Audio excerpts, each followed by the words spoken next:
China's dwindling marriage rate is fueling demand for brides trafficked from abroad. Well, mostly from the Asian countries, of course. And this is by Ming Chao on The Conversation. China's marriage rate is in steep decline. There were 6.1 million marriage registrations nationwide in 2024, down from 7.7 million the previous year. This decline has prompted Chen Shangqi, a Chinese national political advisor, to propose lowering the legal marriage rate from 22 to 18. The drop in China's marriage rate has been driven by a combination of factors.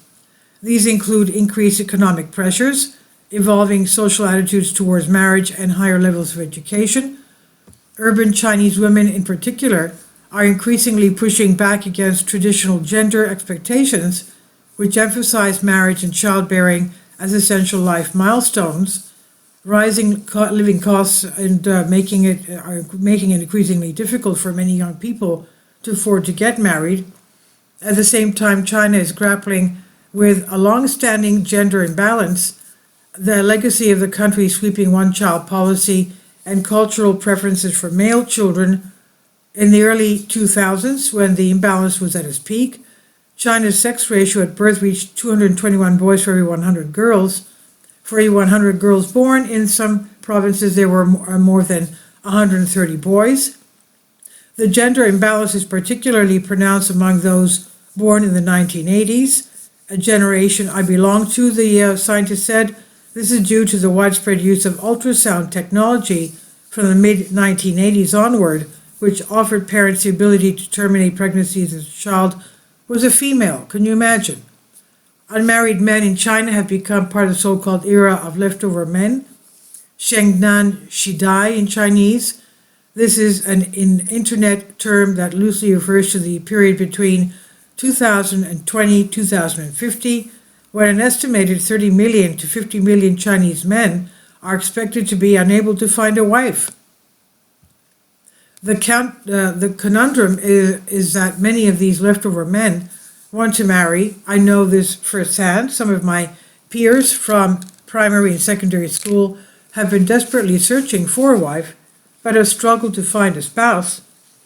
A widely used phrase in China, difficult in getting married, ji hun nan, encapsulates this struggle.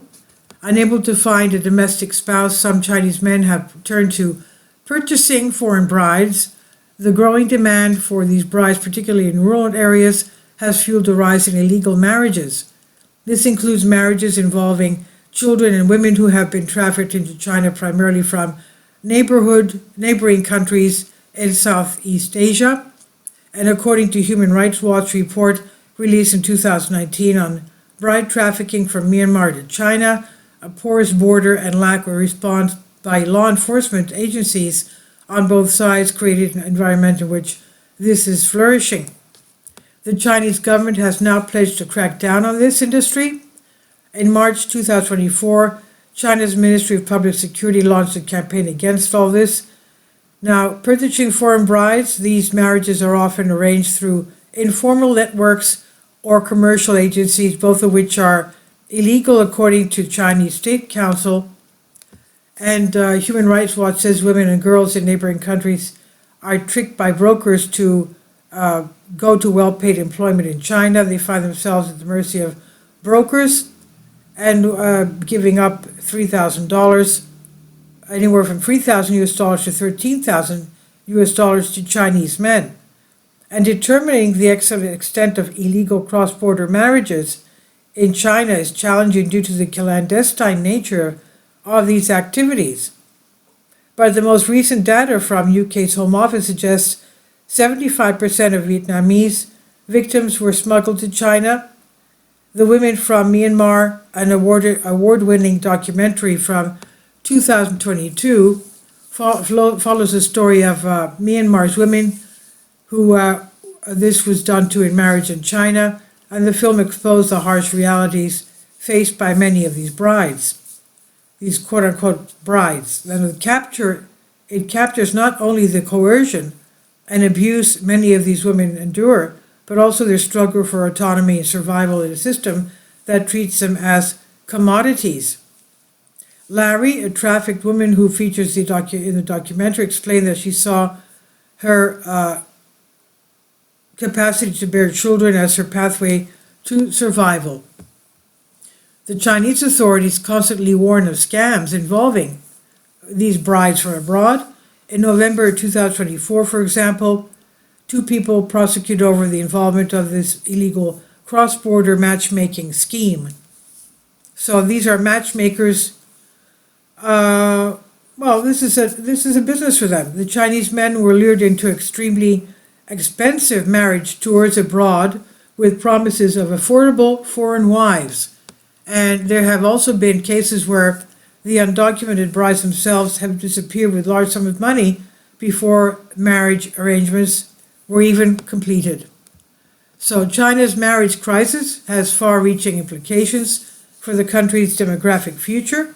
A shrinking and aging population is often cited as the greatest challenge for Chinese economic growth and social stability. Beijing has resisted this characterization, saying that constant technological innovations will continue to drive economic growth. The labor force is undoubtedly important when it comes to economic growth, but according to Justin Lin Yifu, member of the Chinese People's Political Consultative Conference advisory body, what matters more is effective labor, the product of both quantity and quality of the labor force.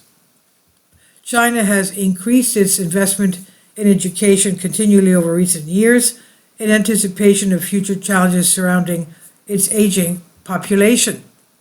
But notwithstanding this, an even greater concern is the large number of leftover men, as this could pose a serious threat to social stability.